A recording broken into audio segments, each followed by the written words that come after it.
Thanks for joining us on Citizen Briefs, and let's begin with the latest. I am Ayub Abdikadir. More than 500,000 students who sat the Kenya Certificate of Secondary Education examinations last year have not been placed in institutions of higher learning. Out of the 870,561 students who are eligible for placement in universities and colleges, only 285,000 secured places in the institutions. Education CS Ezekiel Machogu says despite difference in the number of the qualified and those placed, universities and TVET still have the capacity to absorb more students. At the same time, the government's new higher education funding model will take effect with the cohort that joins universities and colleges this September.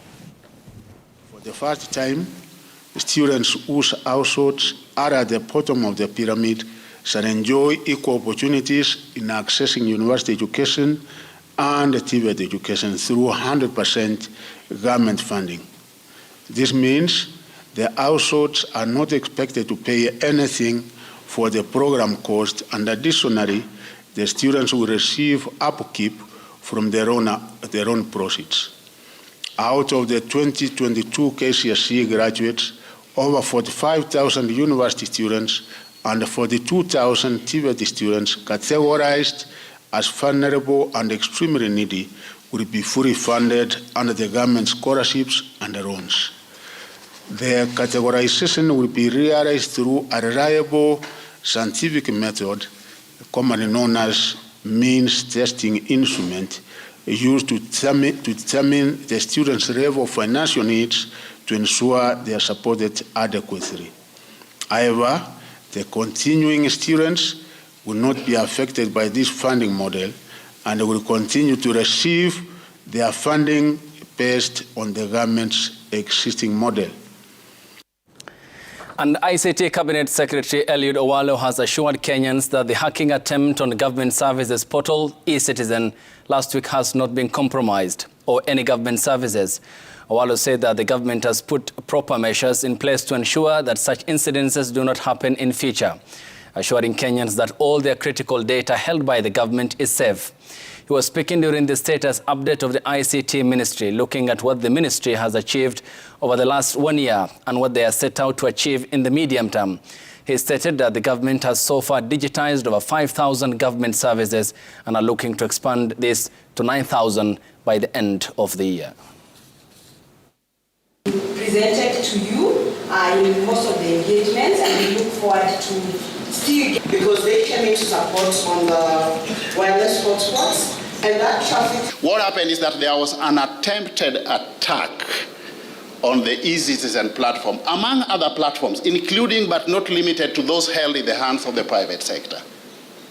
But because we already had an elaborate risk mitigation framework around that space, it was unsuccessful. So I want to assure Kenyans that the data that is held by government on their behalf is secure. That incident did not lead to any infringement of the personal data of Kenyans. And the Ministry of Labour and Social Protection has released 2 billion shillings towards the Inua Jamii fund. A further 4.3 million shillings has also been disbursed for complementary nutrition and health education program. The fund is expected to benefit 1 million beneficiaries who will receive 2,000 Kenya shillings monthly. The ministry attributed the delay of the July reimbursements to system glitches. Na ile maagizo ya President wa Jamhuri ya Kenya Daktari William Samoei Ruto kwamba niwe nalipa hizi pesa kabla hatujaanza kulipa mshahara ya wafanyikazi wale wa serikali. Nataka kuambia kwamba kwa sasa tumeanza hiyo program ya kwamba tutakuwa tunalipa hii pesa kwa muda ambao unafaa. Na niseme ya kwamba kuanzia Ijumaa iliyopita tumelipa hizo pesa, ziko katika akaunti za watu tofauti katika Jamhuri ya Kenya. So langu ni kusema ya kwamba His Excellency the President ambaye ako mstari wa mbele kuhakikisha kwamba hizi pesa zimefikia wale watu ambao wako katika chini, kwa kiwango cha chini, ama ile kwa lugha nyingine tunaita wachochole, itawafikia kwa haraka iwezekanavyo, kwa sababu wale ni wazazi wetu, wale ni watoto wetu ambao hawajiwezi, ili waanze kukua na hizo pesa kuwasaidia katika maisha yao, kununua dawa na kuwasaidia hata kwa chakula katika jamii zao.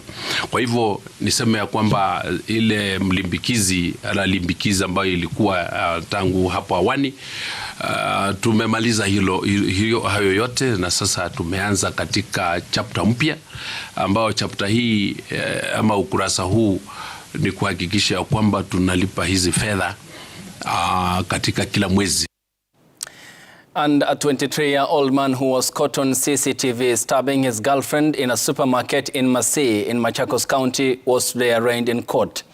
The court has, however, ordered Patrick Mwangi to undergo a mental assessment before he stands trial.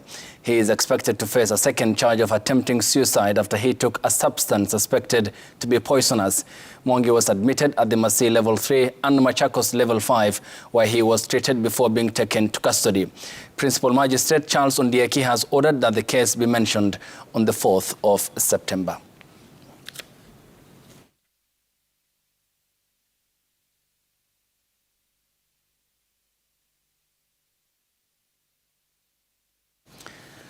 And Royal Media Services radio presenters joined their colleagues at Sulwe FM in celebration of 15 years anniversary on programs director Fred Afune, who thanked their listeners for their loyalty and promised greater programming and enhanced partnership.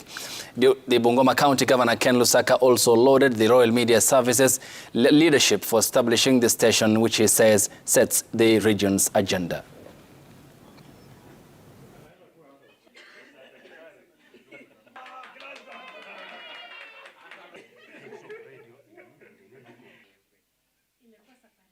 I wish to say to the chairman, SK Macharia, and the vice chairperson, this was a great investment into the people. It's not just about the company, but about the people in the western region. Sulwe kwa Kibukusu inamaanisha nyota ya asubuhi, the morning star. Sasa sisi ndio nyota ya asubuhi ya Bungoma County na zile county zingine zote. Kwa wasikilizaji wetu wote, tunasema asante sana, na washirika wetu wote hapa Royal Media. Imekuwa ikisaidia wengi sana kwa njia ya kuwaelimisha, kuwafunza mengi, na vile vile kuona kwamba maisha yao yanapatika katika njia moja au nyingine.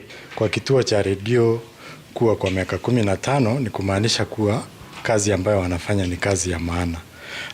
We have seen the impact kutoka kwa wasikilizaji wetu, tumeona reactions, na tunawashukuru kwa sababu kama si hao hatungekuwa kwa huo muda wote. Mimi nimekuwa mfuazi sugu kabisa wa Sulwe FM. Huwa naisikiza hata nikiwa wapi, nikiwa ngambo, kila mahali iko radio na waves, huwa nasikiza Sulwe, kwa sababu kupitia kwa Sulwe kwanza unapata habari ambayo inaendelea katika magharibi na popote ambapo unasikizwa.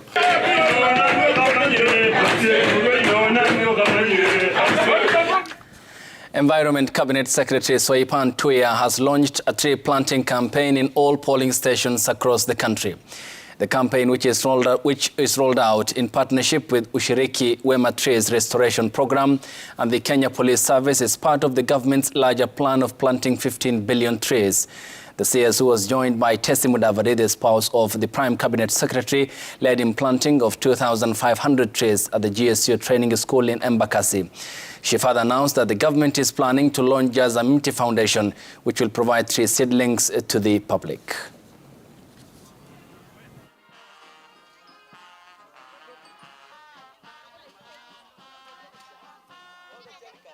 Ladies and gentlemen, the 15 billion tree initiative may seem insurmountable, but if at the bare minimum we did some mathematics, at the bare minimum, when you do the math, dividing 15 billion by 50 million Kenyans, it only amounts to 30 trees per Kenyan per year. Our President, His Excellency Dr. William Ruto, has called out our country and citizens to come out and plant trees to increase the forest cover and green our country to alleviate effects of global warming and climate change. Let us all support him and his government in doing what is good for all of us. And it is clear that we have the support of his government as ushiriki wema, as Madam Soipan Tuya here is sitting with us today. At least 45 people have been killed and 200 others injured in a deadly explosion at a political rally held by a religious party in northern Pakistan. The blast took place on Sunday at a gathering of the conservative Jamiat al-Ulama party in Pakistan. And the counter-terrorism police investigating the blast say initial probe has linked Islamic State group to the attack. It comes at a time the parties are preparing for a general election later this year. The district police have declared an emergency in hospitals of Bajor and adjoining areas where most wounded people were taken for treatment and medication.